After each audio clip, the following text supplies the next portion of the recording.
Hi there, I'm Clifford Bates, and welcome once again to reading Machiavelli's Discourse. We are in Book 3 of the Discourse and looking at today at Chapter 6. Now, the previous videos we've done were kind of shortish, some of them were short, 10 minutes, 15 minutes, 16 minutes,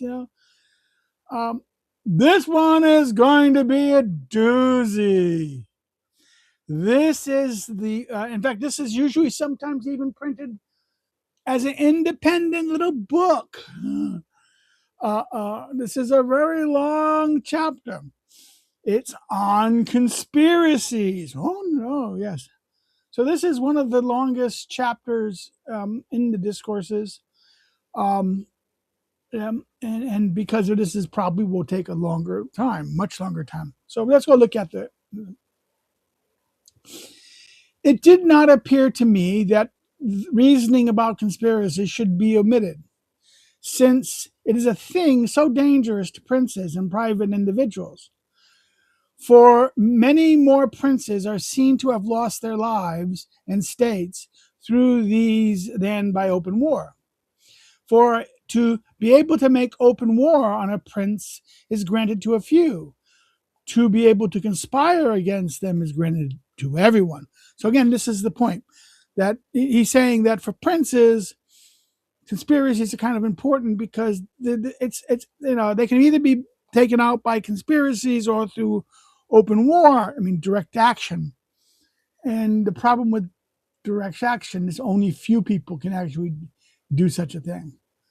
It's more, everyone can do conspiracy. So that's why. On the other side, private men enter upon no enterprise more dangerous or more bold than this, for it is difficult and very dangerous in every part of it. So for private persons, it's the most dangerous and most bold thing, right? Enterprise, no dangerous is dangerous or bold to this. And for it is difficult, very dangerous in every part of it, right? Now he ends that sentence.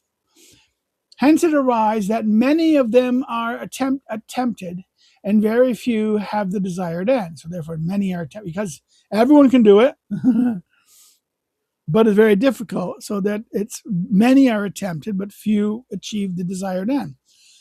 Thus, so that princes may learn to guard themselves from these dangers, and private individuals may put themselves into them more timidly.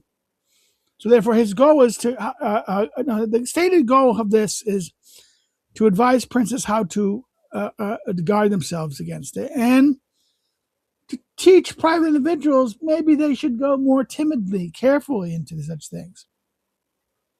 Indeed, they may learn to be content to live under the empire that has been proposed for them by fate. I shall speak of them thoroughly, not omitting any notable case in the evidence of both. So therefore, it's maybe better for you to live with the thing you have, because the thing you have may be, the alternative, right?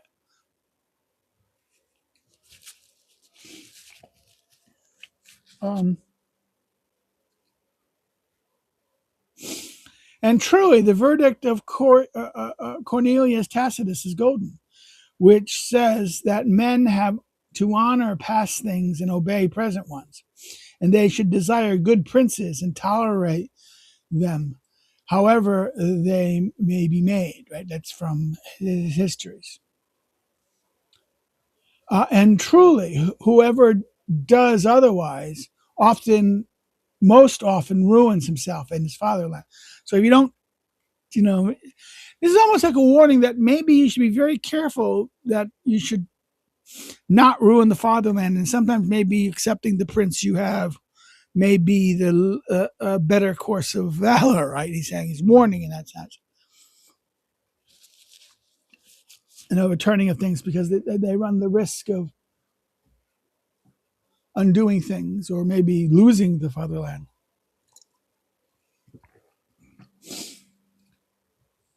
Thus, entering into the matter, we should consider first against whom conspiracies are made, and we shall find them to be made either against the fatherland or against the prince, of which two I wish to reason at present. So there are two types of conspiracies: against the country, the fatherland, or against the prince. For those that are made against the town to enemies that besiege it, or have been spoken,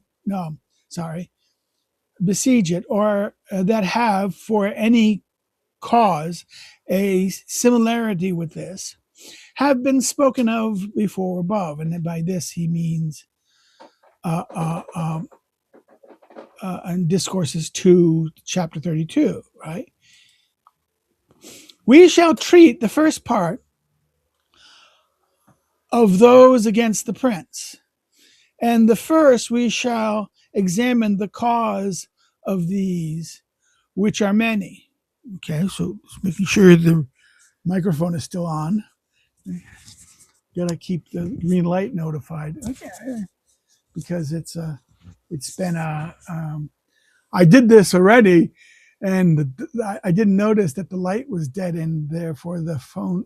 I waited an hour on the recording, so I want to be careful.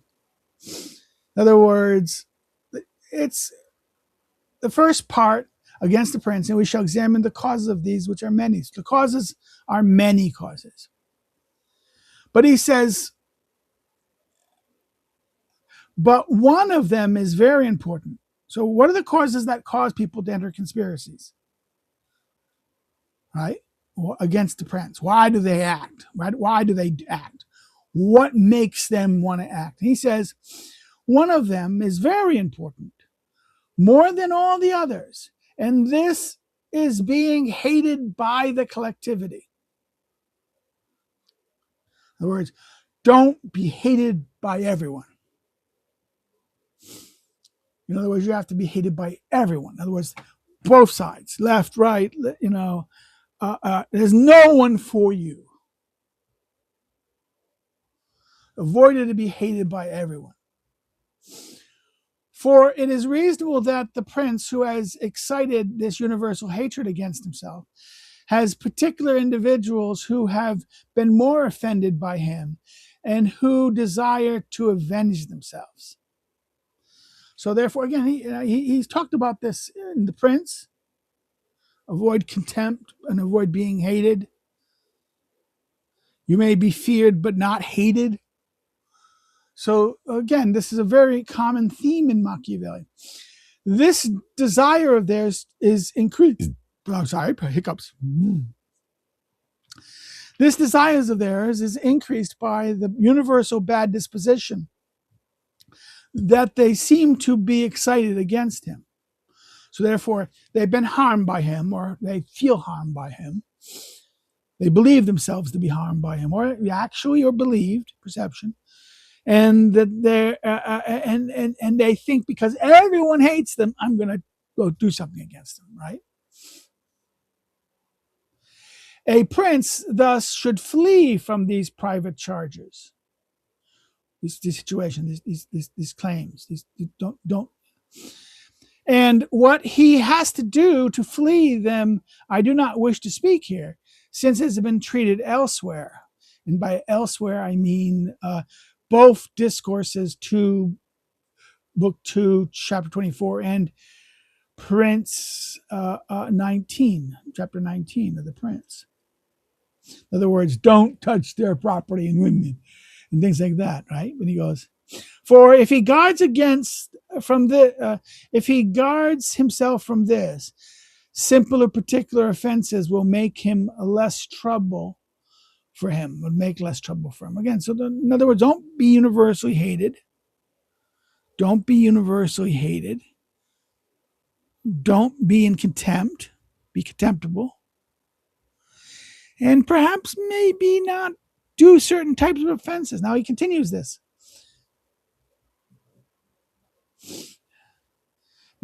First, because one rarely meets men who reckon an injury so much that they put themselves in much danger to avenge it. So therefore, most people are not going to put themselves, most injuries, most harms aren't going to want you to put yourself put your life at risk to avenge it. Okay, there's only going to be the most extreme injuries, right? The other, because even if they, because if they were even of the spirit and had the power to do it, they held back by the universal benevolence that they see the prince has. In other words, even if they are the spirited type, and they want vengeance, the fact that the prince is loved by everyone as benevolent is not going to make them act. They're going to be more hesitant to act. It must be that the injuries are in property, in blood, or in honor. So injuries must be in property, in blood, and honor. These are the ones that are most key types of injuries. Of those having to do with blood, menaces are more dangerous than executions. In other words, the menace, the threat of it, than the taking of it, the taking of the blood. Indeed, menaces are very dangerous. Threats are very dangerous. And executions, there's no danger. For whomever is dead cannot think of vengeance. In other words, there's no, there's only the, children are, the children can do that. Survivors or the other people of the family will do that, right? But the person himself is dead. The threat of death, yeah. For whoever is, and those who remain alive most often leave the thought of it to you. And here is 7 is the tantamount to the dead, right? To you, the dead one, right? Leave the thought of it to the dead one. In other words, those who remain alive often leave that to the dead one. But he who is menaced and who sees himself constrained by a necessity either to act or to suffer becomes a man very dangerous for the prince, as we shall tell particularly in its place. In other words, we're going to give examples. Outside of this, we shall tell particularly in its place. In other words, he becomes very dangerous. You're threatening him. He believes you're going to harm him. He goes, outside this necessity, property and honor are two things that offend men more than any other offense, from which the prince should guard himself. In other words, you should not touch people's property or honor. For he can never despoil one individual so much that a knife to avenge himself does not remain for him. And he can never dishonor one individual so much that a spirit obstinate for vengeance is not left to him. In other words, be very careful that you can't utterly crush them in these two instances, because there's always some means left, some tool, some cheap tool will be available that he can kill you, and his spirit may be so powerful that he will take action, right?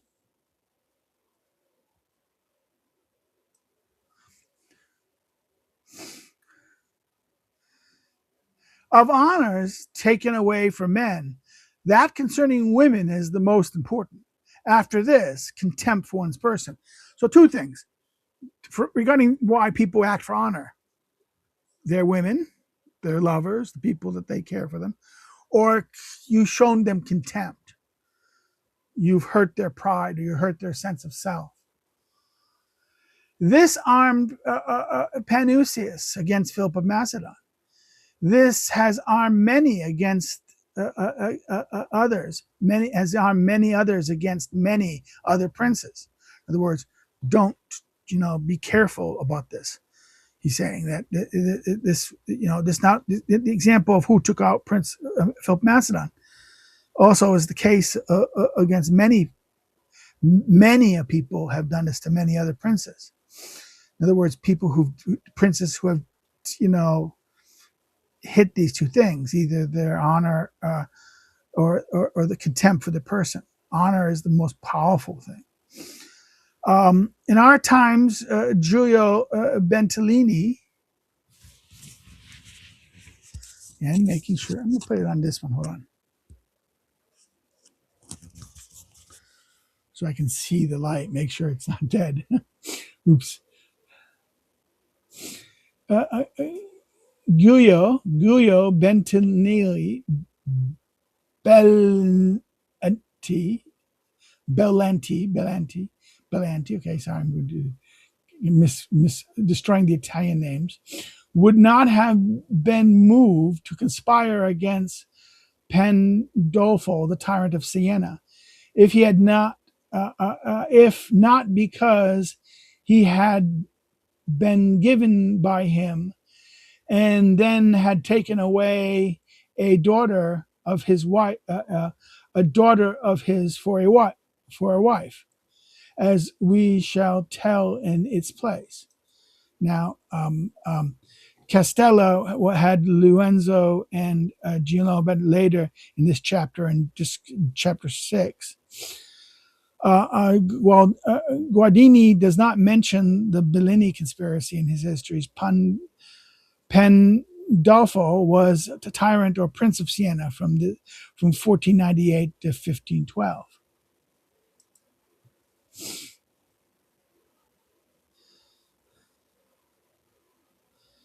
In other words, the greatest cause that made Panzi conspire against the Medici was the inheritance of Giovanni Bonramelli, which was taken away from them by the latter's order, right?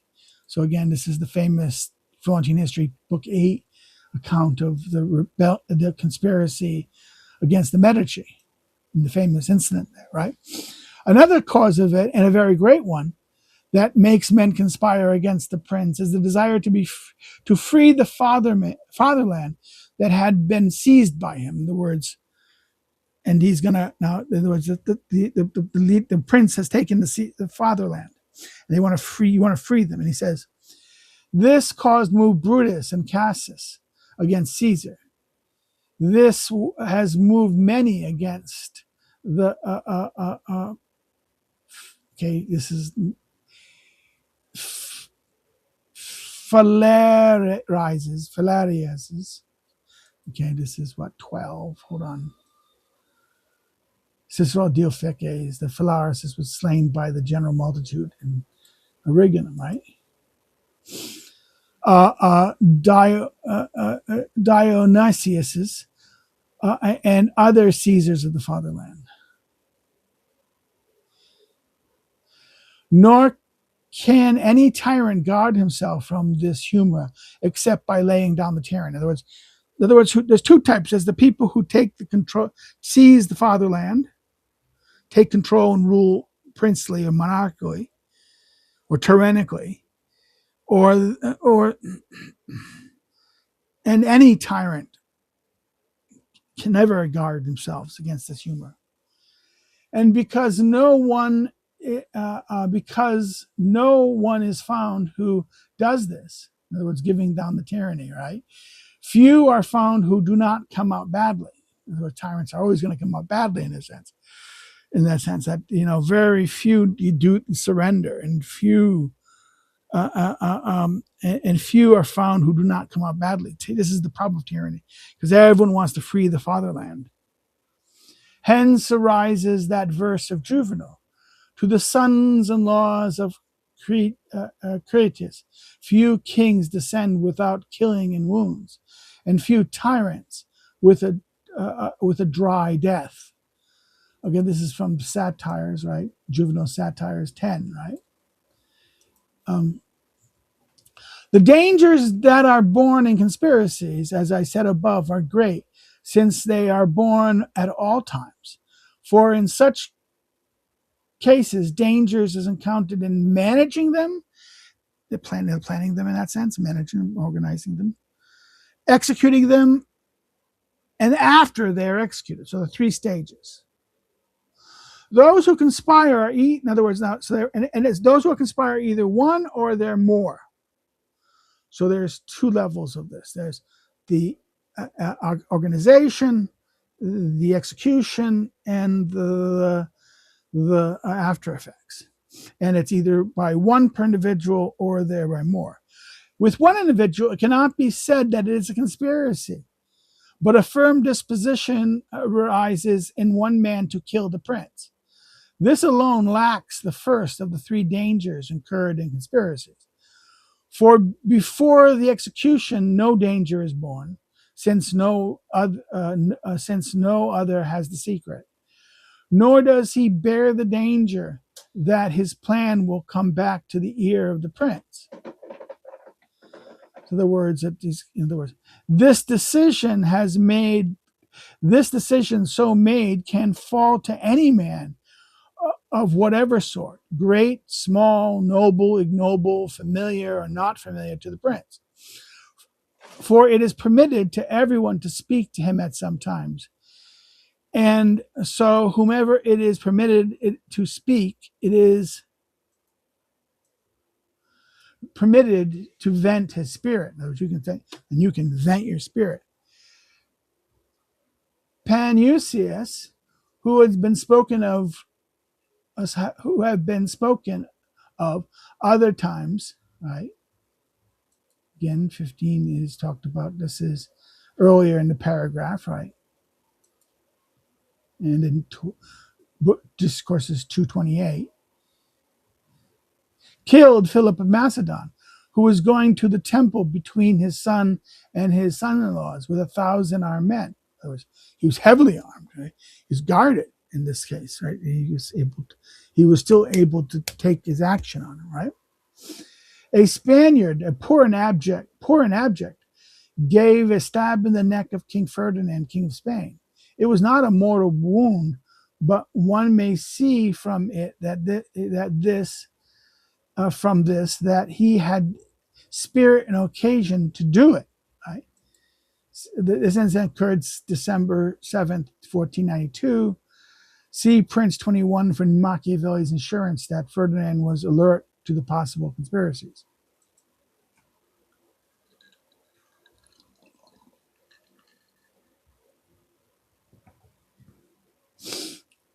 A dervish, a Turkish priest, drew a scimitar on Bajet, father of the present Turk.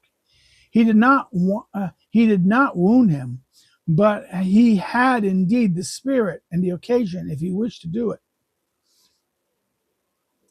Again, 17, Bazet Tutna II, and the father of the present Turk, Selim I, suffered this attack in 1492. I repeat now, of spirits so made, as those who have the spirit to go do it, right? High-spirited people, very courageous, and have honor, really pride of honor. So made, very many are found, I believe, who would wish to do it because in wishing there is neither penalty nor any danger, but few who do it. But of those who do it, there are very few or none who are not killed in the deed. So no one is found who wishes to go to a certain death. There's even those who can do it. There's few who can do it, and those who can do it, most die, so very few will want a certain death. But let us drop these individual wishes and come to conspiracies among more. In other words, you have to be willing to die. In other words, the situation has to be that your hatred of that person is, in other words, the cost of death. In other words, your hatred, the benefit of killing that person is so high that even your death would still achieve what you want. Okay, in that sense, that this is something that we should understand about the assassin, that lone assassin, and what does it.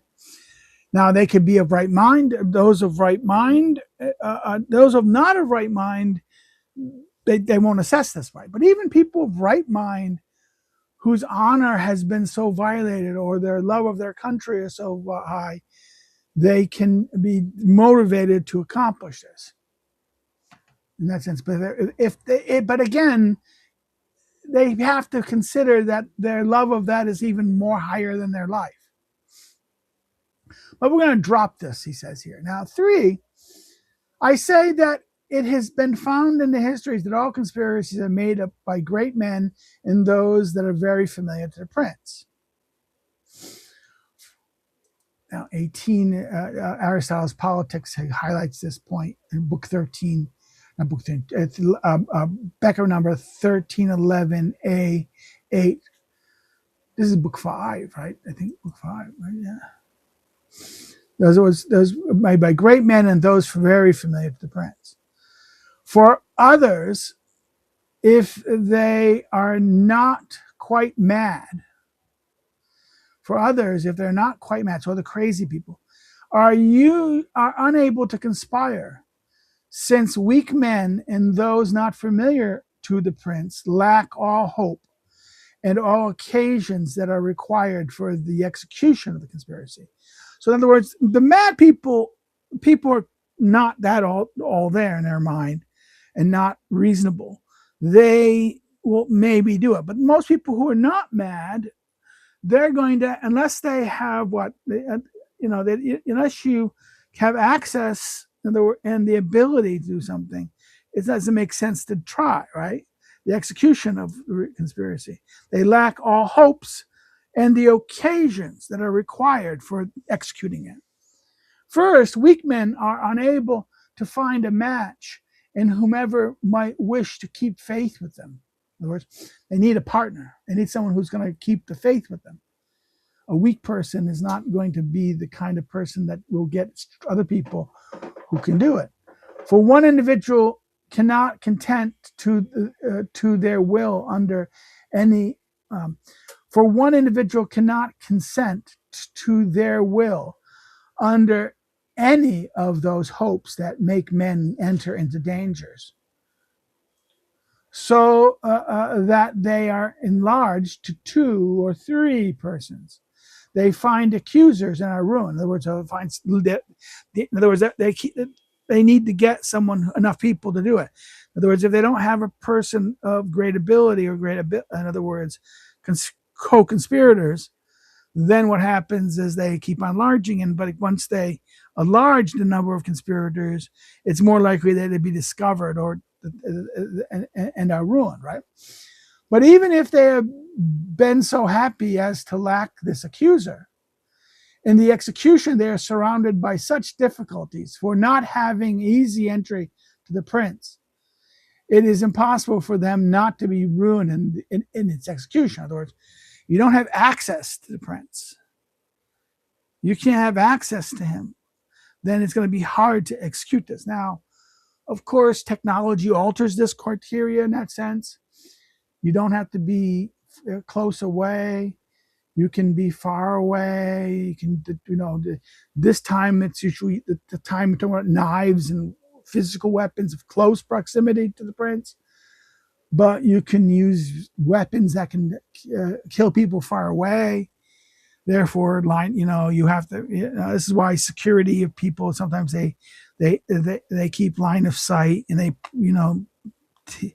they try to block things. They put shields up. But even that, in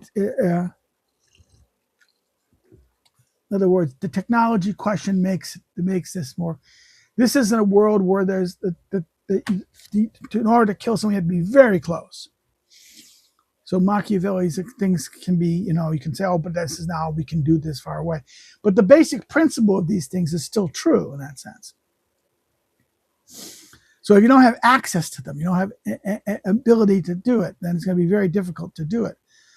For if great men who have easy entry are crushed by these difficulties, then will it be for if great men who have easy entry are crushed by these difficulties, that will be told below, right? The example of this. It must be that in these the difficulties increase without end. In other words, accessing, getting people to coordinate with you, all these things just increase the difficulties of things. Therefore, men, since where life and property enter into it, they are not altogether insane. They are not altogether insane. In other words, when they see themselves weak, guard themselves about doing it. And when they are fed up with a prince, they either attend to cursing him and wait for those who have greater qualities than they to avenge them. So in other words, they always curse them and wait until the moment arises where someone greater than them, will act against the prince and do so avenge them and their concern. They rely on others, right? They themselves lack virtue, and therefore they're relying on the others and fortune, right? And even if it should be found that anyone such of these had attempted something, the intention and not the prudence should be praised in them. In other words, the intention, not the prudence. Their intention should be praised, right? Had anyone such as these had attempted something, the intention and not the prudence should be praised in them. One sees, therefore, that those who have conspired, those who had been, have all been great men or familiar to the prince. Many of them have conspired. Moved as much by too many benefits as by too many injuries. Now, in other words, he's going to example the case of those who conspire. Many of those conspired have not been moved by harms, but been given a lot by the prince.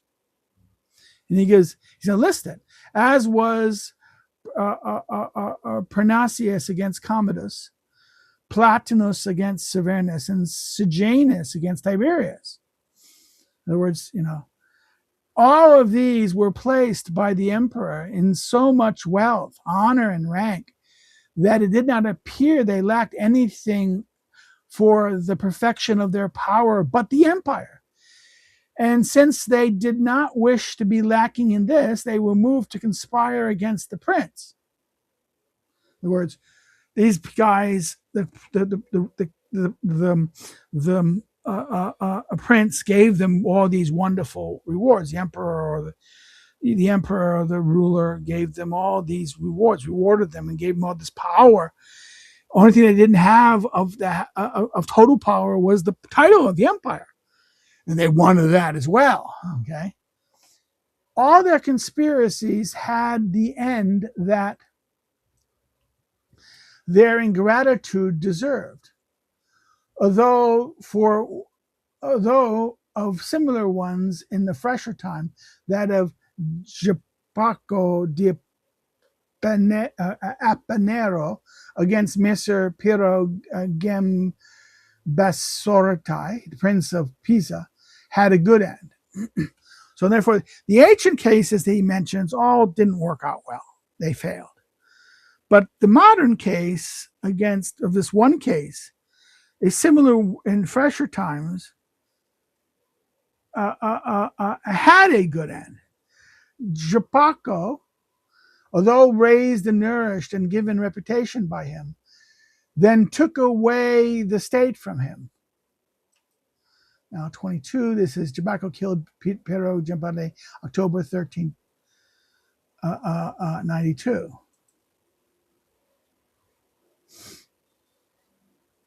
In our times, that of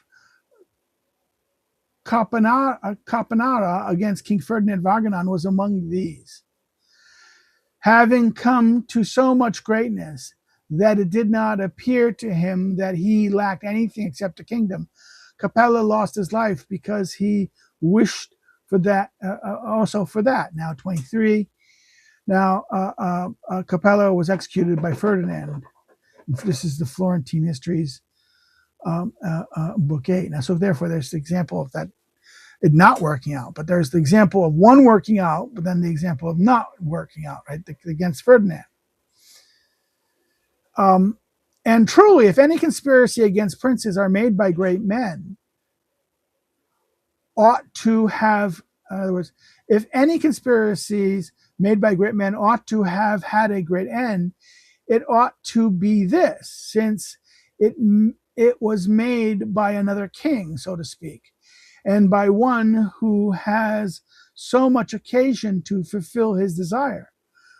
But the greed for dominating that blinds him also blinds him in managing the enterprise. In other words, the danger here is greed. In other words, you should have been able, because you're a prince, you're someone like who's as high as him, but the greed for dominating also blinds him to the managing enterprise.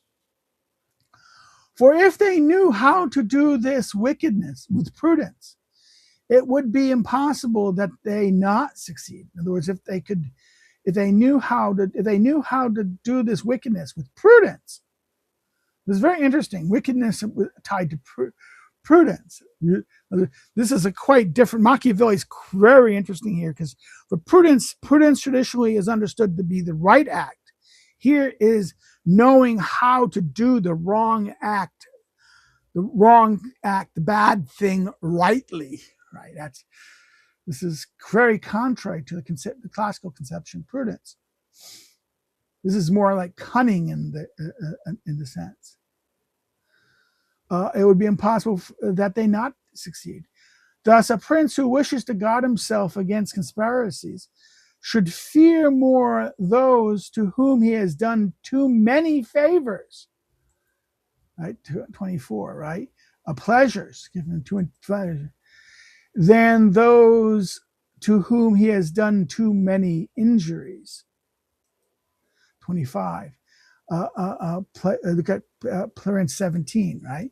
Don't touch, even those who do those, you should have more fear of those you've benefited, made great, than those of you have harmed. For the latter are lacking in occasion, the former abound in it. In other words, those you made great, those are now great and they have access to you, they have occasions. The people you've harmed don't have that much occasion. And the wish is similar, because the desire to dominate is as great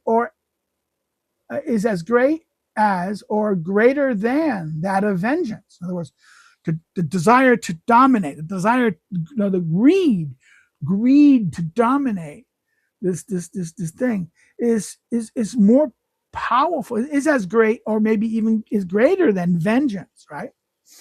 Vengeance is tied by honor, or honor, but honor, there's maybe kind of a limit to honor, or some kind of greed is more powerful and more things. They should therefore give so much authority to their friends as there may be some interval between it and the principate, and that in the middle there may be something to desire. Otherwise, it will be a rare thing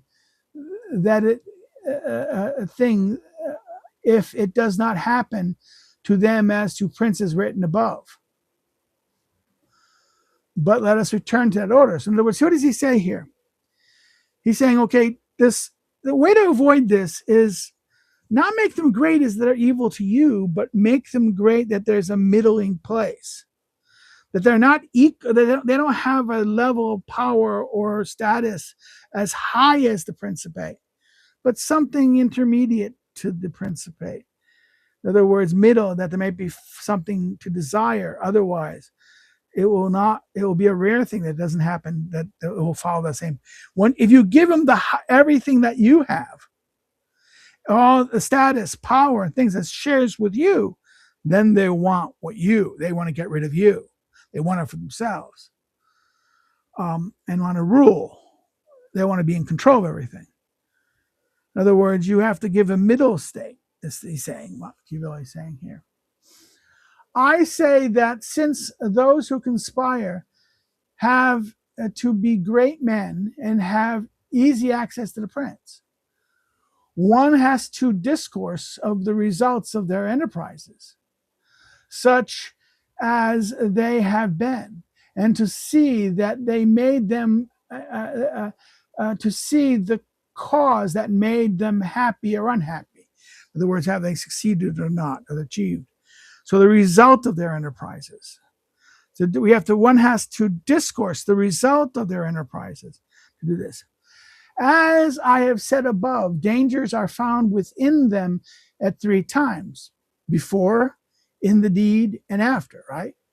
Few are found that have good outcomes, because it is impossible almost to pass through them all happily. In other words, it's very difficult to get through all 3 stages happily. So there's going to be few who outcome happily. So it's rare. Success is rare. And beginning to discourse of the dangers before, which are the most important, I say that one needs to be very prudent and to have very great luck in managing the conspiracy, for it is not to be exposed. So in other words, the most important thing is the managing it, the organizing it. And it has to be done prudently, so that, in other words, it must be done prudently. One needs very prudent and to have great luck. So it's not only prudence alone, but accident can happen, okay, for it not to be exposed. They are exposed by either reports or conjecture. In other words, he says, they're exposed. Exposure can happen because someone reports it, someone tells, informs, but also people conjecture, or they discover a pattern. They notice some behavior that's done differently, and that they become suspicious, or they believe that it comes to their mind that this might happen. Okay, so conjecture can happen too. So reports arise from finding lack of faith or lack of prudence in men whom you communicate it. In other words, people who have lack of faith or bad prudence, and it ends up getting leaked, right?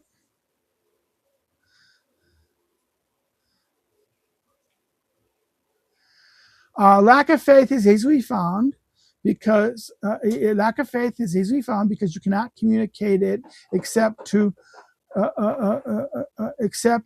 your trusted ones. So therefore, in other words, you can't accept it. If you don't really, you cannot communicate it to accept your trusted ones, who for your love will put themselves in the way of death, or to men who are discontented with the prince. And I would say very discontented with the prince. In other words, they have to be willing to put themselves to death. Friends who love you so much that they put themselves in towards death. Or men who are discontented with the prince. Of the trusted one might be able to find out one might be able to find out 1 or 2 of them, right? There's going to be of people who you can really, really, really trust, that you can find 1 or 2. But as you extend yourself to many, it is impossible for you to find them. So this is the great problem in conspiracies, that the size of the conspirators increased the rise of discovery, right? Next, the benevolence that they bear, for you needs indeed needs be great, if the danger and the fear of punishment are not to appear greater to them. In other words, they have to love you a lot. They must. Benevolence means love of you, care for you a lot. In other words, the danger of death must their love of you must be higher than in other words, the benefit of their love that you're giving them is needs to be higher than the cost of the risk of what they're doing, right?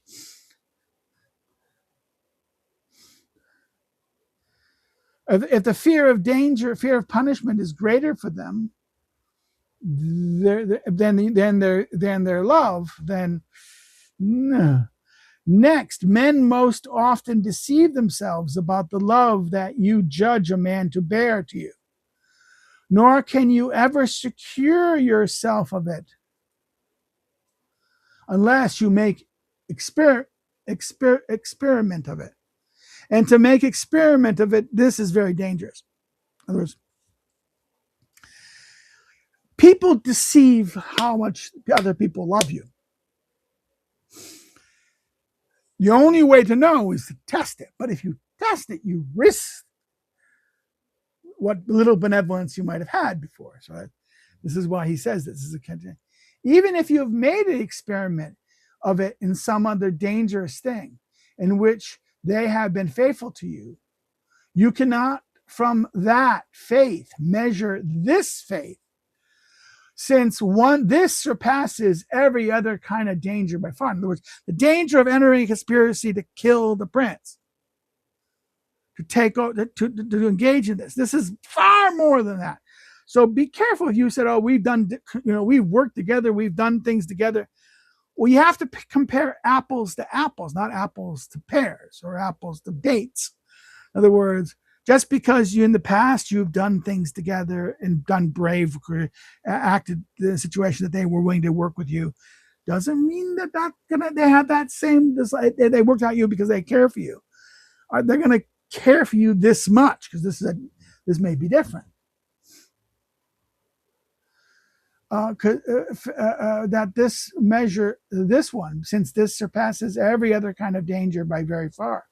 And if you measure faith by the discontent that one individual has with the prince, you can easily deceive yourself in this. For as soon as you have manifested your intent to that discontented one, you give him matter with which to content himself and to maintain him in faith. It must be indeed be either that the hatred is great or that your authority is very great. In other words, the danger here is that if you're looking at people, not lovely, but they are discontented with the prince. Well, you got to make sure that, because the danger of you saying in doing this, the danger here is what? That he has now a means to his in other words, the level of his discontent may be not as high as yours. Two, now him knowing about you is a way to win favor with the prince. So two things: his hatred. The only way you can avoid this as the main faith of him is that indeed it be either that the hatred is great. His hatred is really great. That he does not want. He has no desire to win favor, get back in good graces. Okay, or your authority is great. In other words, he fears you more. From here, it arises that many great conspiracies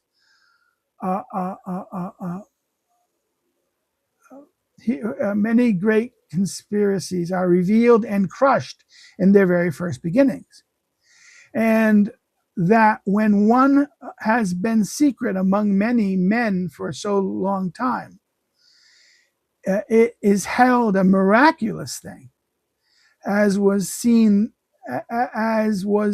that of Piso against Nero, and in our times that of Panzi against Lorenzo and okay, I can never say it's G is not almost like a J. Giuliano de Medici, Lorenzo and Giacomo de Medici. In other words, these two cases are a marvelous thing that the conspiracy was long for a long time. There was a long time that it was not discovered earlier. It's like, okay. More than 50 men were aware of these. and they were led into execution before being exposed. Right? In other words, they didn't get exposed until the execution. As to being exposed by lack of prudence, it arises when a conspirator speaks of it with little caution, so that a slave or another third person hears you. This happened to the sons of Brutus, who, in managing the affair with the legates of Tarquin, were heard by a slave who accused them. Or indeed, when through levity you come to communicate it to a woman or a boy whom you love, or a similar flighty person, as did Demidus, one of the conspirators with Philotas against Alexander Great, who communicated the conspiracy to Nicomachus, a boy loved by him. He told it at once to Celebenus, his brother, and Celebenus to the king. As being exposed by conjecture, there is the conspiracy of Piso against Nero, for example. In this, Scavenius, one of the conspirators, made a will the day before he had to kill Nero, ordered that Miletus, his freedman, sharpen an old and rusty dagger of his, freed all his slaves and gave them money, and had bandages ordered to bind wounds, by which conjectures Miletus became aware of the thing and accused him to Nero. Severus was taken, and with him Natlus. Serenus was taken, and with him Natlus, another conspirator, who had been seen to speak together at length in the secret day before. And since they were not in court on discussion. They were forced to confess the truth. So the conspiracy was exposed, with the ruin of all the conspirators. Now, this is Tacitus Annals 5. It is impossible to guard oneself from these causes of the exposure of conspiracies, so that through malice, imprudence, or levity, it is not exposed at whatever time the knower of it surpasses the number of 3 or 4, right? So let me, the first thing is that, in other words, you're discovered, the previous section I read, you're discovered because people look at things you've behaved, your behaviors change, or you're doing things and that they become suspicious, and then they get you and they force you. Now, the problem about this is that it's impossible to guard against exposure of conspiracies in this way through malice, imprudence, and levity. It is not exposed at whatever time the knowers of it surpass the number of 3 or 4, right? And when more than that is taken, it is impossible not to find out, because 2 cannot be agreed together in all their reasoning. In other words, they're not going to have, in other words, their reasoning and their judgments and their actions are not going to be all agreed. So they're going to talk and they're going to disagree. They're not going to have the same faith. When only one of them is taken, and he is a strong man, he can silence the conspirators with the strength of his spirit. But the conspirators must not have less spirit. In other words, you get someone who gets this, they get suspicious, and they take them. Well, if he has a strong spirit, the accusers of him about being involved in something, he can overpower them. But if they don't have then have less spirit, he has to stay steady and not expose himself by flight from the conspiracy is exposed by one party in which the spirit fails, whether by one who is held or one who is free. In other words, you have to be careful, because if someone over says, "Oh no, it's away," okay, they were together before. Now, why is he running away?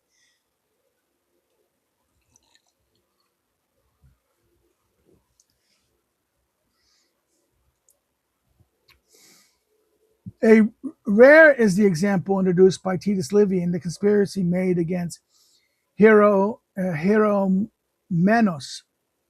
king of Syracuse, in which Theodorus, one of the conspirators, was taken, and with great virtue concealed all the conspirators and accused the friends of the king. On the other hand, the conspirators trusted so much in the virtue of Theodorus that no one left Syracuse or gave any sign of fear. Again, this is Livy 24:5, right? Livy's history. And he even makes a point about this, that where the conspirator's name is given to Theodorus,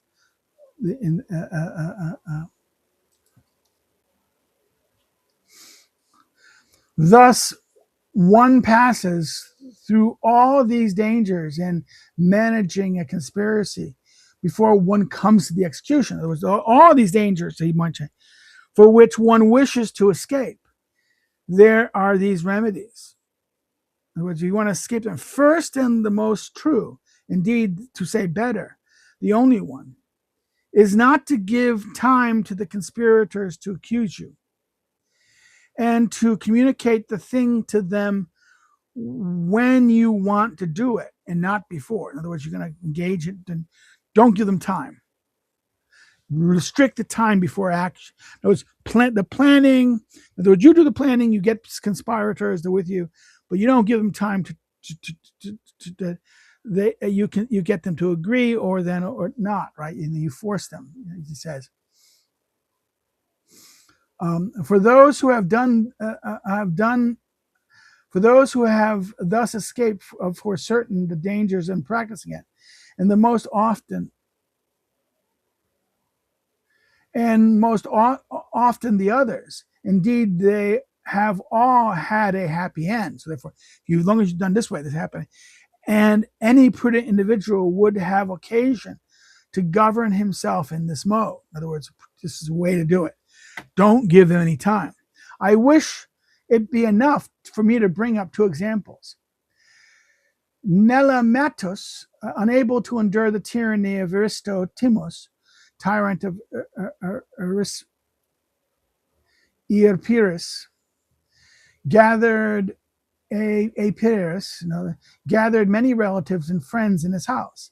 And when he urged them to free the fatherland, some of them requested time to deliberate and order themselves. Then Nemesius had his slave lock the house, and those whom he had called in, he said, either you swear to go now and do this execution, or I give you all as prisoners to Aristotimus. Either you do it now, or I'm going to help me execute him. Go do it, or I'm going to just give you I'll just give it to him. Moved by these words, they swore, and having gone without lapse of time, they executed the order of Nelematus happily. Right.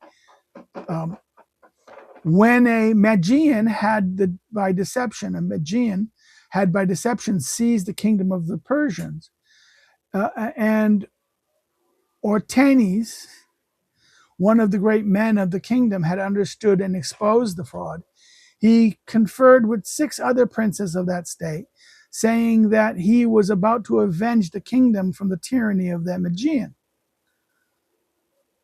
When someone of them asked for time, Darius, one of the 6 called out by Ortanes, got up and said, either we shall go now to do this execution, or I will go to accuse all.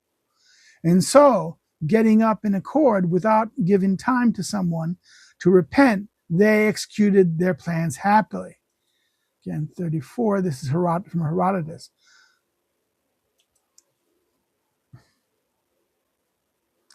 Similarly to those 2 examples, also is made that of the Aetolian,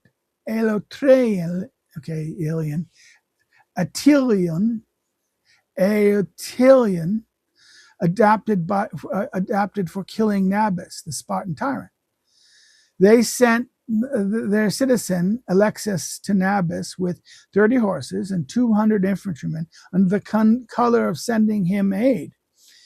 And the secret they communicated only to Alexamenos, and on the others they imposed obedience to him on whatever, on anything whatsoever under the penalty of exile. In other words, only he knew. They were told to do whatever he does. If you don't, you'll be in exile. He went to Sparta and never communicated his commission except when he wished to execute it. Hence, they succeeded in killing him. Again, this is her,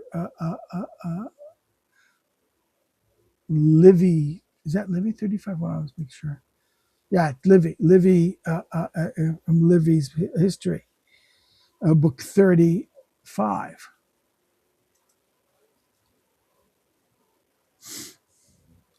Thus, by these modes, these men escape the dangers that are born in managing conspiracies. And whoever initiates them will always escape them.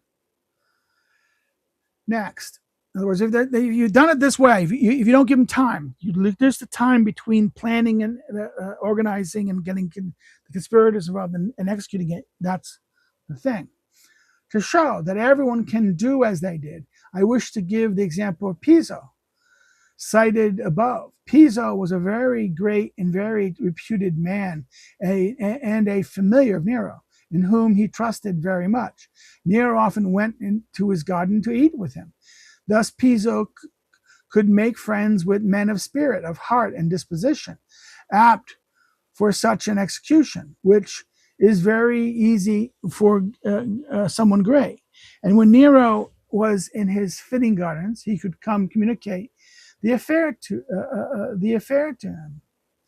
And with fitting words, he inspired them to do that which he did not have time to refute, and in which it was impossible not to succeed.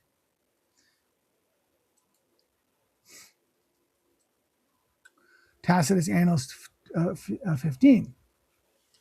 So, if all the others are examined, few will be found that could not be conducted in the same mode. But men ordinarily understand little of the actions of the world. They often make very grave errors, and so much the greater in those that have the more of the extraordinary as this. In other words, what does he say? That the problem here is that most people don't understand this. Most men ordinarily understand little of the actions of the world. They don't understand that time matters, time and things, and that people can chicken out these things. They don't understand these things, and they don't understand that all the things he talked about here. They don't understand this, and that they often make grave errors, and they even so much that greater in those that they have made. In those that have made more and extraordinary than these, right? In other words, because these actions are great, and most people don't know very little about how to do these things, they often make grave errors. Okay. Thus, the thing should never be communicated unless necessary, and in one deed, and in the deed. Don't communicate in doing it, right? He says. And if indeed you wish to communicate it to one alone, of whom you have had long experience with, or is moved by the same causes as you. To find one individual so made is much easier than to find more. And because of this, there is less danger in it.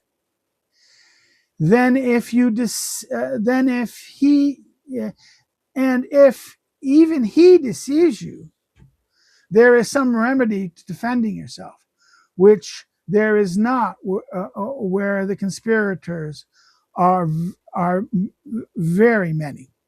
So in other words, even if you find him, and even someone who you really can do this trust, and even if he kind of deceives you, you can address that problem. Not by many people, okay? From someone prudent, I have heard it said that to one individual everything can be spoken, because if you do not let yourself to be led to write it in your hand, and yes of one individual is worth as much as the yes of one individual is as worth as much as the no of the other, right? In other words, one person's representation. So if everyone, in other words, so therefore, if you're not, just because they say it, they say it, but you don't have evidence. Written evidence condemns you. Everyone should guard himself from writing as from a reef. In other words, reef in the sea, the metaphor from sea, right? You should guide yourself from writing as you should on sea, right? For there is nothing that convicts you more easily than what is written by your hand. When Plotinus wished to have Severus, the emperor, and his son Antonius killed, he commissioned the thing to Saturninus, the tribune, who since he wished to accuse him, not to obey him, and feared that when it came to the accusation, Platinum would be more believed than he, asked for a note in his hand that would vouch for this commission. Plotinus, blinded by ambition, did that for him. Hence it followed that when he was accused and convicted by the tribune, because in other words, when he was accused by him and was convicted because the idea, without that note and certain other marks, Plotinus would have been superior. So boldly did he deny. Thus, some remedy is found for the accusation of one individual when you cannot be convicted by writing or other marks, from which individual should guard. Which one individual should guard himself. In other words, don't condemn yourself. Don't write. Don't give evidence that you're planning. In the Pisan conspiracy, there was a woman called Epicharis, who in the past had been mistress of Nero. Judging that it would be the purpose to put among the conspirators a captain of some Trimenes, whom Nero had kept as his guard, she communicated to him the conspiracy, but not the conspirators. Hence, that captain broke faith and accused her to Nero. So much was Epicharis' audacity in denying it that Nero, left confused, did not condemn her. There are two dangers in communicating the thing to one alone. One, if he accuses you in evidence. The other, that having been convicted and constrained by the punishment, he accuses you after he had been taken because of some suspicion or other indication from him. In other words, these are two dangers of this. In other words, one, he accuses you in evidence, and the other is that having been convicted and constrained by the punishment, he accuses you after he had been taken because of some suspicion or some indication from him. But in both of these two dangers, there is some remedy. You can deny the one by citing the hatred that he has for you, and deny the other by citing the force that constrained him to tell lies. Oh, you tortured him. He was telling you anything to stop you, anything you wanted to hear, right? So one is that he hates me, and then the other one is that you tortured him. He was going to say anything you wanted. Thus, it is prudent not to communicate the thing to anyone, but to act according to the examples written above. Or if you indeed communicate it, do not pass it beyond one individual, where if there is some if there is some more danger, there is very much less of it than to communicate it to many. In other words, again, he's given you a means to reconcile it, how to deal with it.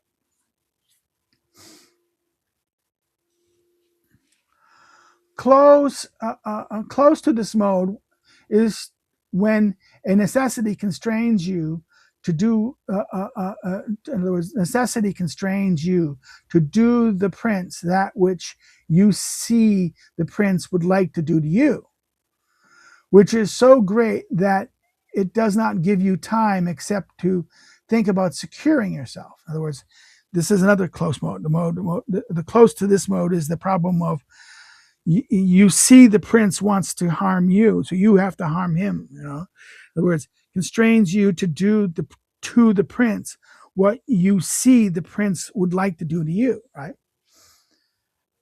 And it says, which is so great that if it does not give you time except to think about securing yourself, right? This necessity almost always brings the affair to the end desired. And to prove it, I wish 2 examples to be enough. Commodus, the emperor, had Letus and Icretus as heads of the Praetorian soldiers and among his first friends and familiars. He had Marcia among his first concubines and mistresses. Because he was at some time reprehended by them for the modes in which he sustained his person in the empire, he decided to have them killed. And he wrote on a list Marcia, Litinus, and Atenus, and some others he had wished to have killed the following night. He put the list under the pillow of his bed. When he went to wash himself, a boy favorite of his came to find that list while playing about the room and on the bed, and he went outside with it in hand. He met Marcia, who took it away from him, and having read it and seen the content, at once sent for Letus and Atreus. Having all recognized the danger they were in, they decided to forestall it, and without losing any time, they killed Commodus the following night. Antonius Caracalla, the emperor, was with his armies in Mesopotamia, and he had as his prefect Macranius, a man more civil than warlike. As it happened that princes who are not good always fear another that may work against them that they fear they deserve for themselves. In other words, they work against them that which they fear they desire for themselves. In other words, they think that the king, a good man, will work for that thing.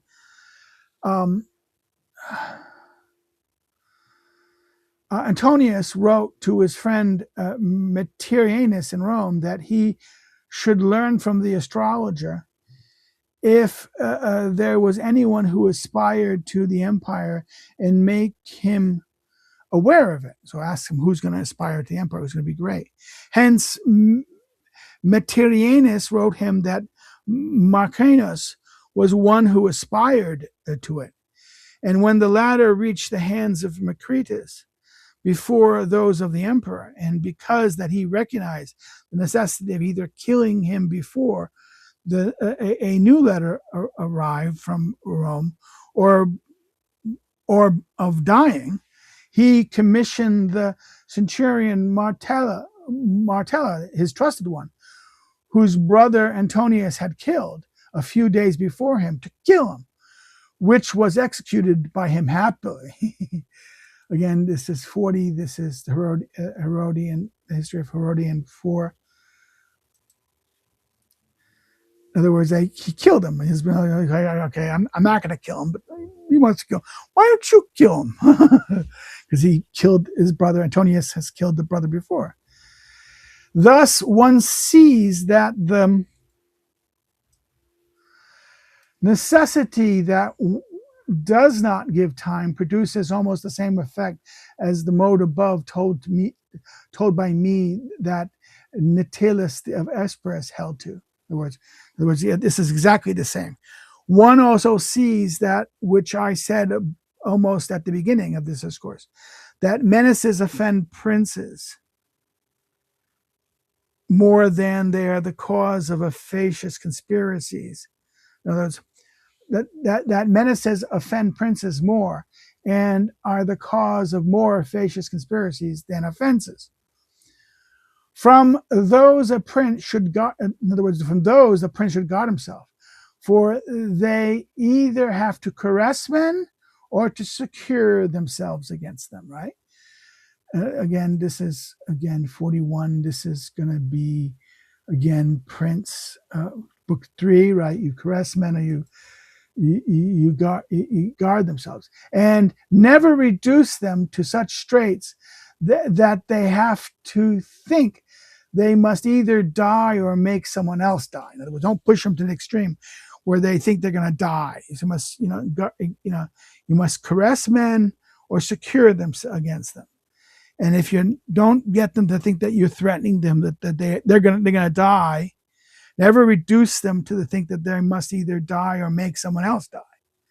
That they must kill you. No. As to the dangers that are incurred at the execution, now he focuses from conspiracy to execution.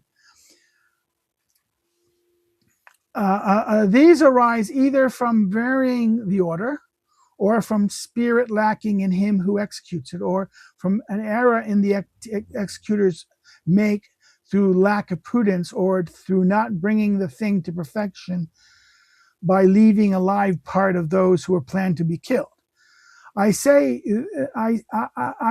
this, that there is not anything that produces so much disturbances and hindrance to all actions of men as there is to have vary an order in the instance. In other words, the thing that really does is change the order without having time and to have to bend it from what had been ordered before. In other words, last minute changes, or changes at the last minute, screws everything up. This famous line is that, no plan survives the action of battle, right?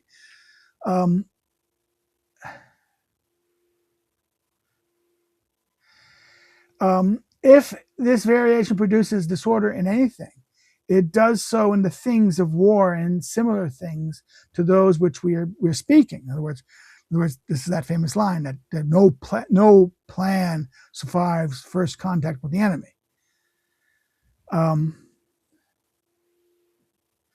For in such actions, there is nothing so necessary to produce as men firm up their spirits to execute the part that touches them. In other words, they need to just, if the thing happens, just, okay, keep on doing it. Let's, just do what we thought we're going to be done and try to get the best of it. In other words, firm up their spirits and to execute the part that touches them. If men had turned their fancy for many days to one mode and then to one order that suddenly varies, it is impossible that all not be disturbed and that everything not be ruined. So that it is far better to execute a thing according to the order given, even though one sees some inconveniences in it, than to enter into 1,000 inconveniences through wishing to suppress that one incident. In other words, there's going to be more inconvenience of ad hocing and doing things than just follow the plan you did that it's going to happen with this inconvenience. It's not going the way. In other words, it's better to continue and not have the inconvenience than to change things and create hundreds, thousands of inconveniences, right? To suppress that one inconvenience. This happens when one has no time to reorder oneself. For if one has time, man can govern himself by his own modes. In other words, you have time to recover. If you have no time to recover, then you better just do the thing that is. The conspiracy of Pazza against Lorenzo and Giuliano de' Medici is known.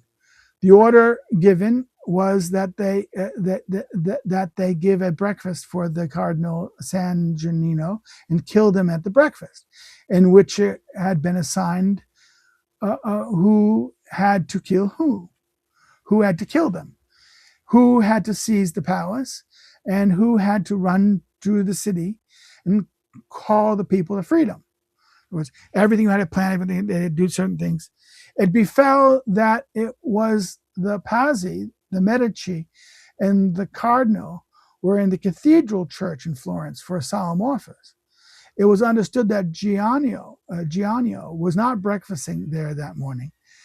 That made the conspirators assemble together, and what they had to do in the house of the Medici, they decided to do in the church. They changed the plot.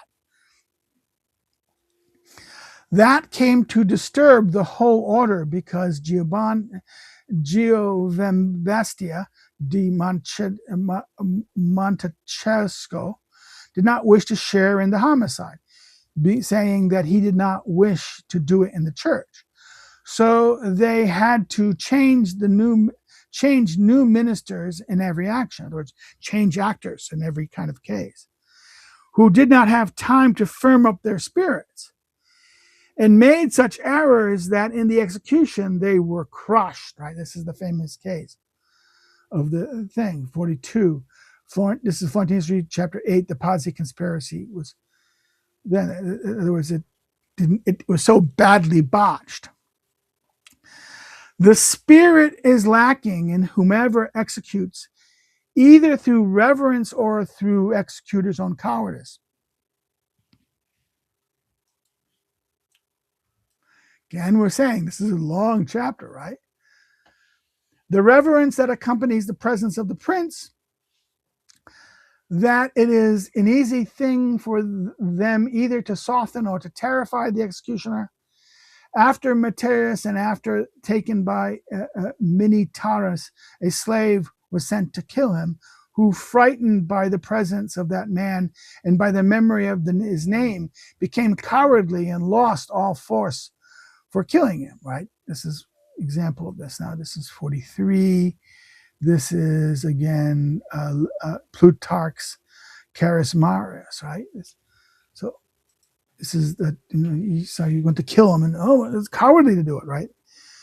If this power is in a man bound and a prisoner, in other words, if this power is even in a man bound and prisoner, and drowned in bad fortune, how much greater can it be held in an unshackled prince with the majesty of his ornament, pomp, and retinue? In other words, if this is true, this example here is sent of someone who is simply just bound and is a prisoner and drowned by bad fortune, to scare the killer. This is even so much pomp at this can frighten you. So much pomp as this can frighten you, or truly with some gratifying greeting mollify you. I need my throat. Hold on.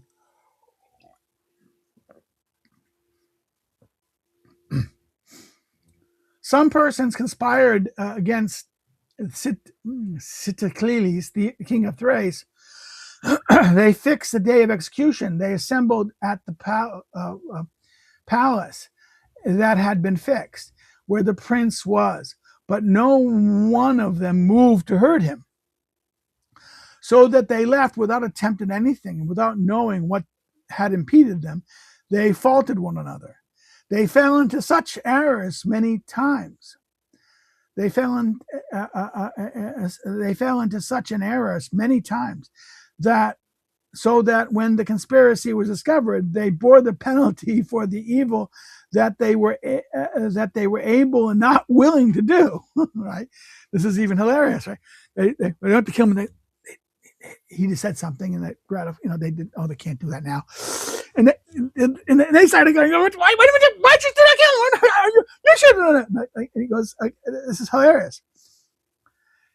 Two of his brothers conspired against Alfonso, Duke of Ferrara, and they used Guyanese priest and cantor of the Duke as a middleman. Many times at their request, he brought the Duke to them so that they had liberty to kill him. Nonetheless, they never did one of them dare do it, so that when discovered, they bore the penalty of their wickedness and their lack of prudence. Right, again, 46. The two brothers, Fernando and Giro, conspired against Duke Alfonso. The priest was Jean. This is from Guardini's history. This negligence could not have arisen from other than that of either the presence of the prince must have terrified them, or some humanity of the prince must have humiliated them. Right. So either the presence of the prince terrified them, or some humanity of the prince humbled them.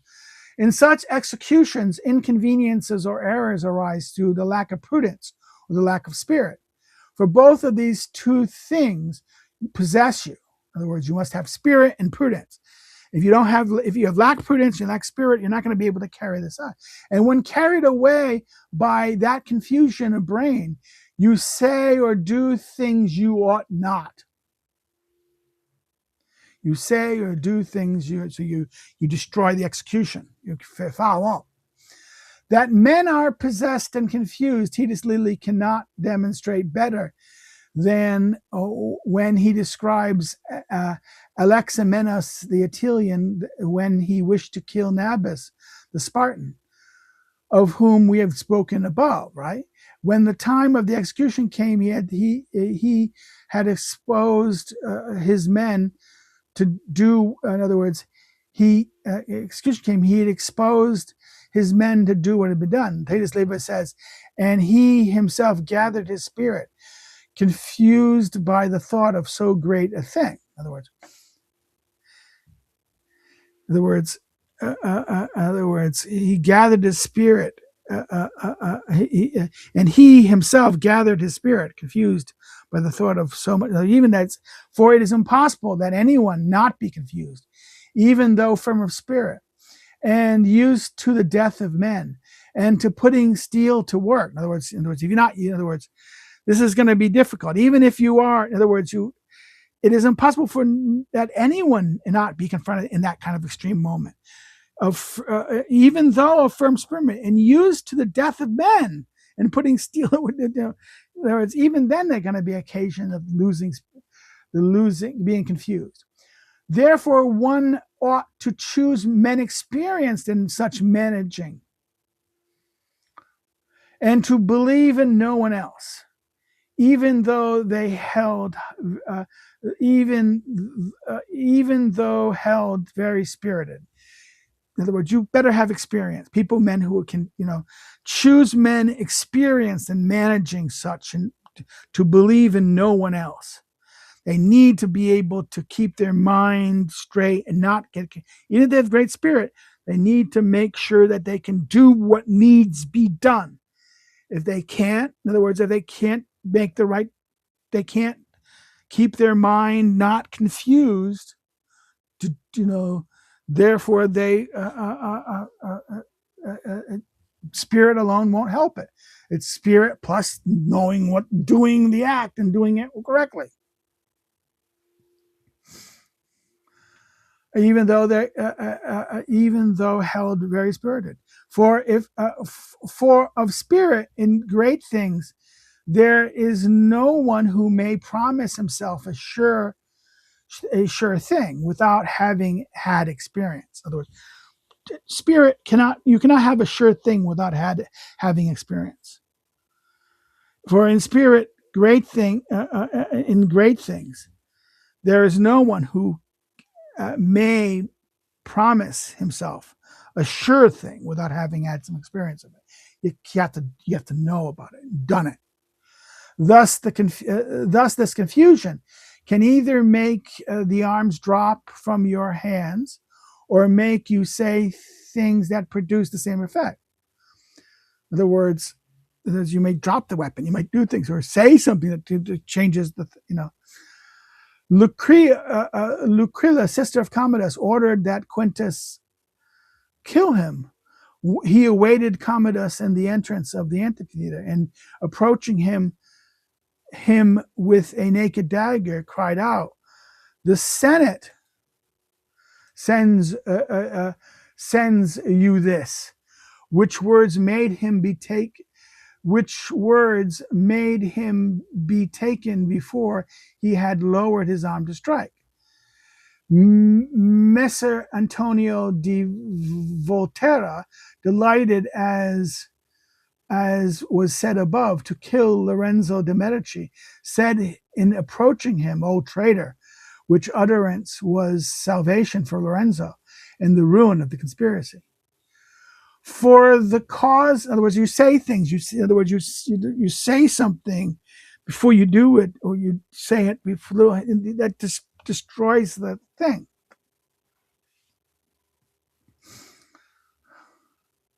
That ruins the conspiracy. For the causes that have been said, one cannot bring the thing to perfection when one conspires against one's head. In other words, you must do and not say anything correctly. It requires the thing be done correctly against one head. But one does not easily bring it to perfection when one conspires against two heads. Like, once there's two heads doing things, it's going to be, oh my God, there's going to be error, right?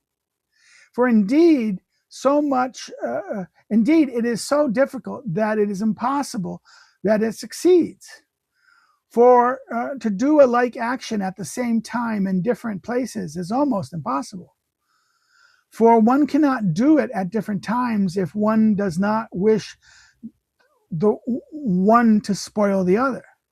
In other words, you can't do it different times because you have to get things ever done at once. This is why timing is important, right? So if conspiring against the prince is a thing doubtful, dangerous, and hardly prudent, conspiring against two is altogether vain and flighty. We have to take two things out. Two. This is again talking about the danger of Lorenzo and Giovanni. Taking the two of them out was going to be difficult. It was. If one is difficult, two is.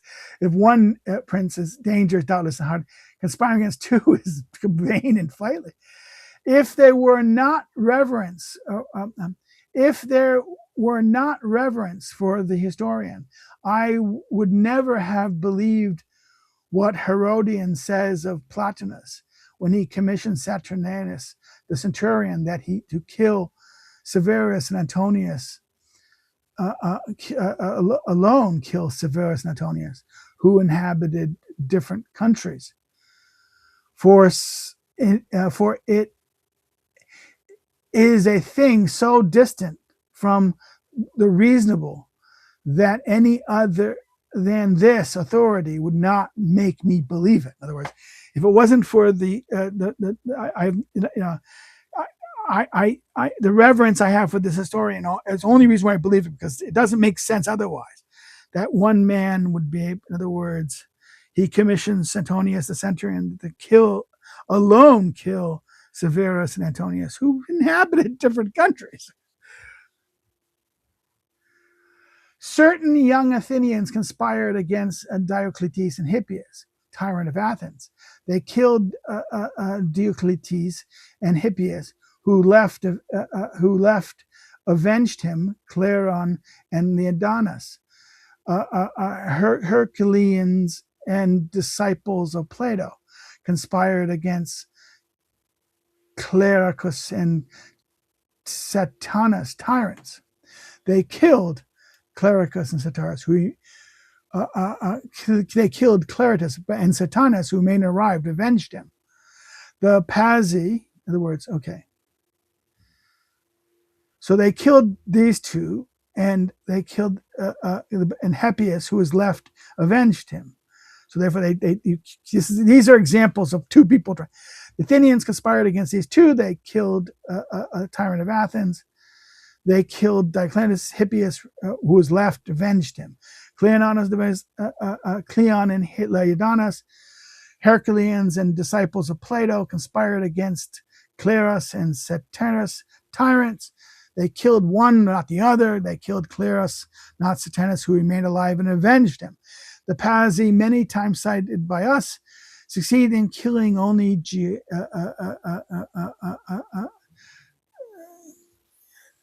Giuliano. So everyone ought to abstain from similar conspiracies against many heads, because one does not do either one or the fatherland any or to anyone, good to either oneself, to the fatherland, or to anyone. Indeed, those who are left become more undurable and more bitter, as Florence, Athens, and Heraclea knows, which were cited by me before by me. It is true that the conspiracy that Pleodatus made to free his fatherland, Thebes, had all the difficulties, though nonetheless it had a very happy end, because Pleodatus conspired not only against 2 tyrants, but against 10. Not only was he not trusted, and every entry to the tyrants was not easy for him, but he was a rebel. Nevertheless, he was able to come to Thebes, kill the tyrants, and free the fatherland. Yet nonetheless did he did everything with the aid of one Charon, counselor of the tyrants, from whom he had easy entry in his execution. There should not be anyone, nonetheless, who takes example from him, because it is an impossible enterprise and a marvelous thing to succeed, and was and is held by the writers who celebrate a very rare thing, almost without example. Such an execution can be interpreted by false imagination or by unseen accident that arises in the deed. The morning that Brutus and others conspirators wished to kill Caesar, it happened that he smoked at length with Ganius Pompilius Lanius, one of the conspirators. And seeing this lengthy speaking, the others suspected that the said Pompilius had revealed the conspiracy to Caesar. They were about to try to kill Caesar there, and not wait for him to be in the Senate. And they would have done it. If the discussion had not ended. And having seen that it did not produce extraordinary movement in Caesar, they were reassured. Their false imaginations are not to be considered. These false imaginations are not to be considered, and with prudence to be held in respect, and so much more since it is easy to have them. For whoever has a sustained conscience easily believes that one speaks of him. In other words, whoever has a sustained conscience easily believes that one speaks of him. One can hear a word said from another end that perturbs your spirit and makes you believe that it was said about your case. It either makes you expose the conspiracy yourself by flight, or confuses the action by hastening out of its time. In other words, this one thing could have caused it to be. It arises that the more easily. This arises the more easily when there are many to be aware of the conspiracy. In other words, if this happens with one person, it exponentially increases with more people. As to accidents, because they are unexpected, one cannot show them except with examples, so as to make men cautious in accord with them, because of indignation he had against Pandolfo, who had taken away from him the daughter whom previous he had given as wife, Giovanni Bentelli of Siena, of whom he had made mention above, decided to kill him and chose the time. Pandolfo used to go almost every day to visit an invalid relative of his, and in going there he would pass by the house of Giulio. Having seen this, he ordered his conspirators to be at the house in order to kill Pandolfo when he was passing, and when they had placed themselves armed inside the exit, he kept one at the window so as Pandolfo passed, and when he was close to the exit, he would make a sign. It happened that when Pandolfo came and the one made the sign, he met a friend who stopped him, and some of those who were with him kept coming onwards. And as they saw and heard the noise of arms, they discovered the ambush, so that Pandolfo saved himself, and Giuliano and his partners had to flee from Siena. The accident of that encounter prevented the action that made Giuliano ruin his enterprise. Because such accidents are rare, one cannot produce any remedy for them. Because accidents, you give a sign, okay? Oh, so that's good. In other words, accidents are rare. You cannot produce remedy for them. It is sure necessary to examine all of those that can arise and remedy them. In other words, they're rare, and they cannot. Because such accidents are rare, they cannot be. It is surely necessary to examine all that can arise and remedy things that can go wrong. At present, there remains only one dispute about the dangers that are incurred in execution. These are the only one, and that is when someone is left to avenge the dead prince.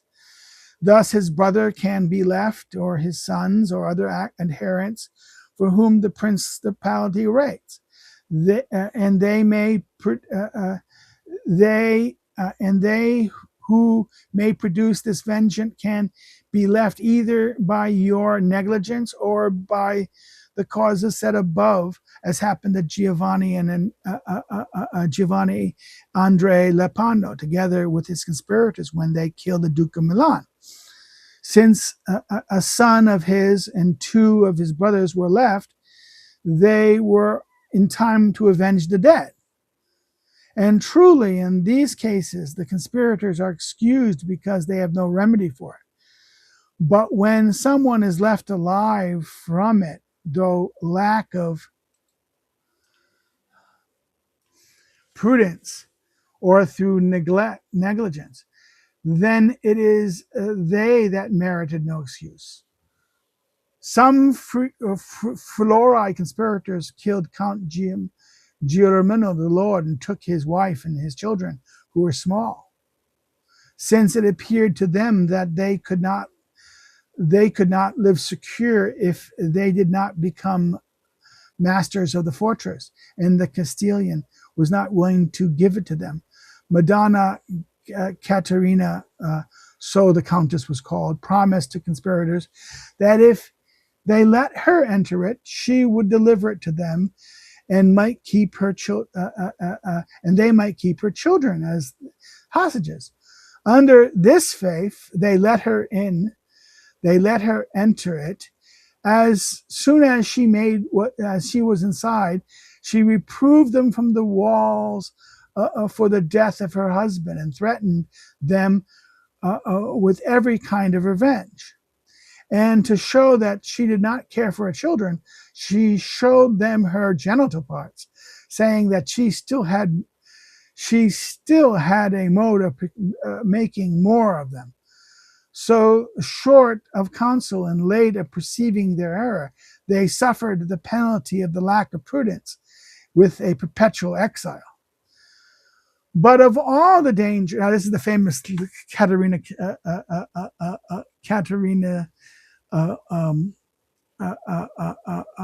Countess of Fori, right?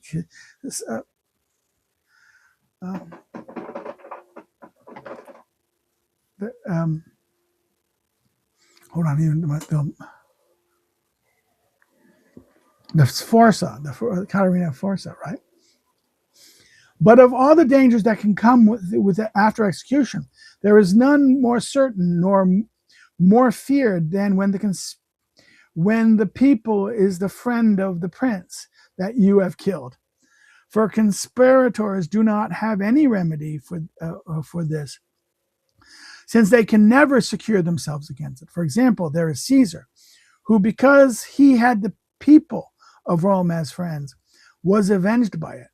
For having expelled the conspirators from Rome, it was the cause that in various times, in various places, all were killed. In other words, they expelled the people, loved it, and they expelled and therefore that's the Roman example. That's why all the people who did were killed, right? Eventually, not on one time, but they would many. Conspiracies are thus made against the fatherland are less dangerous for the ones who make them than those are against princes. For in managing them there are fewer dangers than the latter. In executing them they're the same. After the execution there is not any. In managing them there are not many dangers, because a citizen can order himself for power without making his mind or his plan manifest to anyone. And unless these orders of his are interrupted, his enterprise can proceed happily. If they are interrupted with some laws, he can bide his time and enter by another way. If it is understood that this is in his republic, where there is some part of corruption, for since one not corrupt has no place for a wicked beginning, these thoughts cannot befall one of its citizens. So therefore, if understanding this, there is in a republic where there are some parts of corruption, for since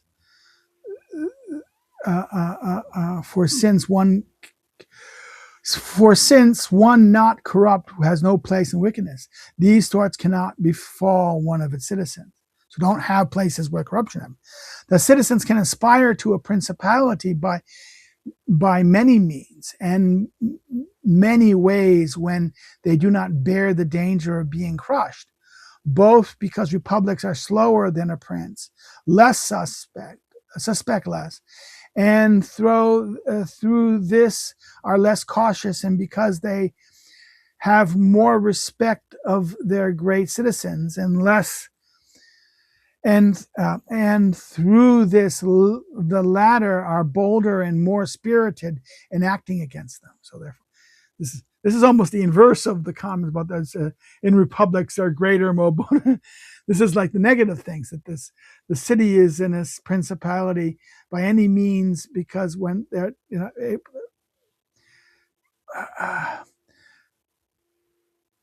I repeat this. Thus, citizens can aspire to the principality by many means and by many ways. For when they do not bear the danger of being crushed, both because republics are slower than princes, suspect less, and though they are less cautious, and because they have more respect for the their great citizens, and through this the latter are bolder and more spirited in acting against them. Everyone has read The Conspiracy of Catiline, written by Sallust, and knows that after the conspiracy was exposed, Catiline was not Catiline not only stayed in Rome, but came to the Senate and spoke rudely to the Senate and to the consuls. So much was the respect that the city had for its citizens. So when he had left Rome, he was ready to come out with his armies. Lentinus and others, those of others, would not have been taken if there had not been letters in their hands that accused them manifestly. Hanno, a very great citizen of Carthage, aspired to tyranny, had ordered that the whole of the Senate be poisoned at the wedding of his daughter, a daughter of his, and afterwards that he be made prince. When this affair was learned of, the Senate did not make any provision for it other than a law that put limits on the expenses for banquets and weddings. So much was the respect that they had for his qualities. It is indeed true that in executing a conspiracy against the fatherland, there are more difficulties and greater dangers, because it is rare that your own forces conspiring against so many are enough, and that not everyone is the prince of an army, as was Caesar, Agathocles, or Clemes, and such as have seized their fatherlands at a stroke, and with their forces. For to such the way is very easy and very secure, but others who do not have so many added forces must do things either with deception and art, or with foreign forces. And with deception and art, with Pisterus the Athenian had conquered the Megarians, and through this acquired favor with the people. He went out one morning wounded, saying that out of envy the nobility had injured him, and he was asked to be able to lead armed men with him as his guard. From this authority, he easily rose up to so much greatness that he became tyrant of Athens. Pandolfo Petrucci returned with other exiles to Siena, and the guard of the Piazza was given to his government as a mechanical affair that others refused. Nevertheless, in times those armed men gave him so much reputation that in a short time he became prince of it. Right? This is the case of Siena. Many others have adopted other devices and modes, and in such space of time, without danger, they have led themselves to it. Those who have conspired to seize the fatherland with their forces or with external armies have had various outcomes according to fortune. In other words, he's giving right through the examples, right? That you had these two cases, the two cases of people who let me have some guards, and then became the heroes of the guards, and they could become tyrant of Athens. Pandolfo example became the guard to the Piazza, and government of and given his government as a mechanical affair that others didn't want to do, right? Nevertheless, those armed men gave him such a reputation that he became prince. In other words, he's going to say this: to those who have conspired to seize the fatherland with their forces or with external armies, had various outcomes according to fortune. Catiline, cited before, came to ruin beneath it, since poison did not succeed for Hanno, of whom he had made mention above. He armed himself 1,000 persons from his partisans, and he were killed. So he armed them, and then so as to make themselves tyrants. Some of the first citizens of Thebes called a Spartan army in aid, and they took the tyranny of that city.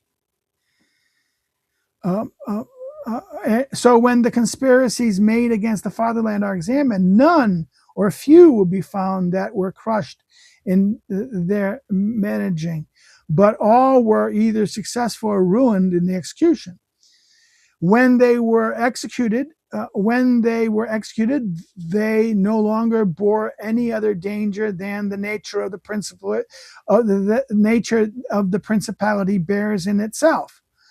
For when one individual has become tyrant, he is the natural, ordinary danger that tyranny brings him, for which he has no remedies other than that have been discoursed above, 72, which is in this chapter 3-4, right? To give it up. In other words, this, once you get the thing, you're a tyrant, and okay. And once a tyrant, you better give it up. This is how much it occurs to me. I write on conspiracies that if I had reasoned on those that are done in steel and not with poison, it arises there because they all have the same order. They all have the same order. In other words, when I realized about this, it reason on these things that are done with steel and not with poison. It arises because they all have the same order. It is true that those of poison are more dangerous, being more uncertain, because not everyone has the occasion for it, and one needs to delegate to whoever has it. And this necessary of delegating makes danger for you, right? Then for many causes of drafts of poison can be not fatal, as happens to those who killed Commodus. For after he had thrown up the poison they had given him, they were forced to strangle him if they wished for him to die. Princes, therefore, have no greater enemy than conspiracy. For when a conspiracy is made against them, either it kills them or brings them infamy. In other words, that it either kills them, conspiracy either kills them or brings them infamy. For if it succeeds, they are dead. If it is exposed, they kill the conspirators. It is always believed that it was the invention of the prince to vent his avarice and cruelty at the expense of the blood and property of those he had killed. Yet I do not wish to fail to warn the prince or that republic that might be conspired against, so that they may have warning that a conspiracy manifests itself to them, that they seek out and learn very well its quality and measure the conditions of the conspirators and of themselves before they undertake the enterprise to avenge it. When they find it large and powerful, they should never expose it until they have prepared themselves with sufficient force to crush it. In other words, if it's large and if it's large and powerful, don't expose it you have the forces to crush it. If they do otherwise, they will expose their own ruin. So they ought to dissimulate it with all industry, for conspirators, seeing themselves exposed, are driven by necessity and work without hesitation. So do things to kind of make them work harder. And as example, when the Romans left 2 legions of soldiers as guards at Capuchin against the Samnites, as we said elsewhere, the heads of the legions conspired to crush the Capuans. When this thing was learned in Rome, they commissioned Rutilius, the new consul, to provide for it. To put the conspiracy to sleep, he made public that the Senate had reaffirmed the stations of the Capetian region, Since these soldiers believed and it appeared to them that they had time to execute their plan, they did not seek to hasten the affair. So they stayed until they began to see the council was separating one from another, which generated suspicion in them and made them expose themselves, and they put their wish into execution. In other words, this example of that. In other words, how you prevent it from happening. Nor can there be a greater example than this on one side and the other. For though this one sees how slow men are in affairs, when they believe they have time, and how quick they are when necessity drives them, nor can a prince or a republic that wishes to defer the exposure of a conspiracy to its advantage use better means than with art to offer opportunity soon to conspirators, so that in waiting for it, or since it appears to them that they had time, give time to the former and or the latter to punish them. In other words, you have to give them time, make them have time. But then if you want to make them, and then give time to the former or to the latter to punish them. That they have more time, but also this is going to be more difficulty. Whomever had done otherwise has hastened his own ruin, as did the Duke of Athens and Giacomo de Pazza. When the Duke became tyrant of Florence and learned that he was being conspired against, he had one of the conspirators taken without otherwise examining the affair, which made the others at once take up arms and take the state from him. When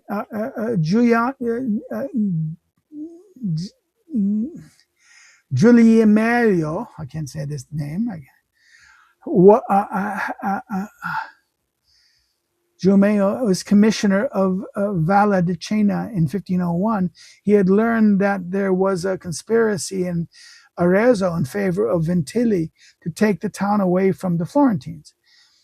He went at once to the city, and without thinking about the strength of the conspirators or about his own, without preparing himself with any force, with the counsel of his son, the bishop, he had one of the conspirators taken.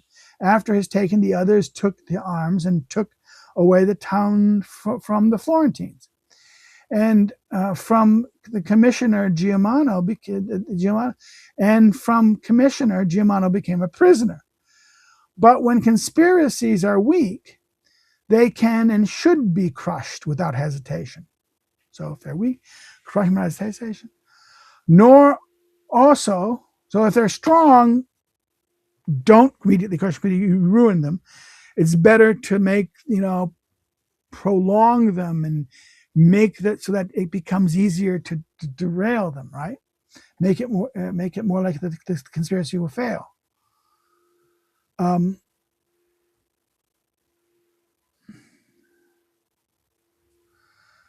So when conspirators are weak, they can be crushed without hesitation.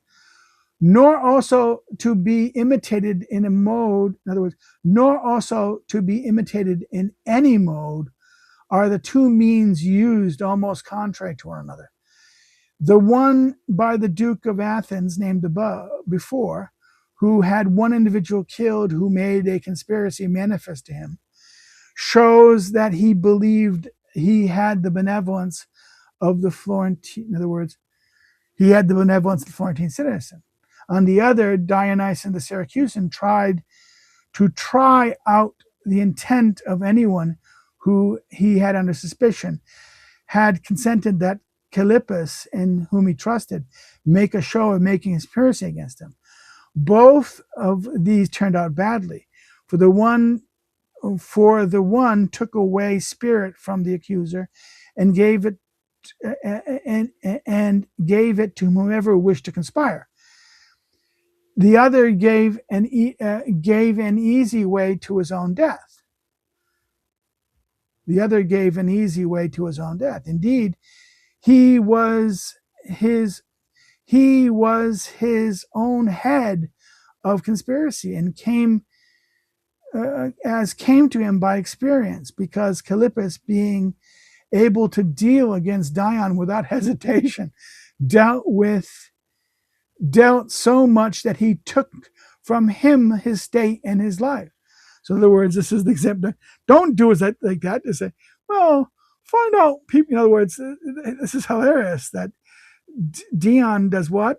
Don't follow Dion. Dear Syracusan gave to this guy to test out all the conspiracies against him.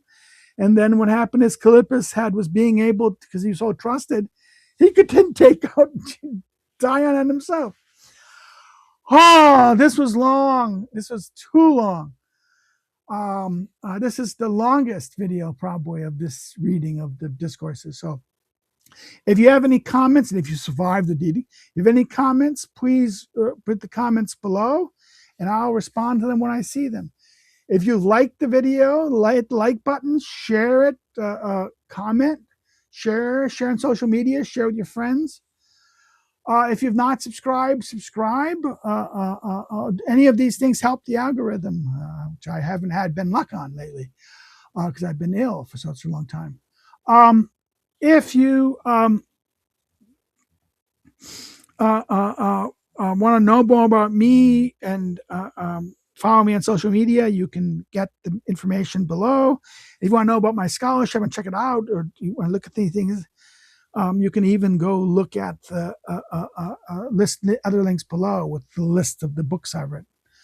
Okie dokie, that's it. I hope you guys have a great day. It's exhausting. Okay, take care. Bye-bye. So long.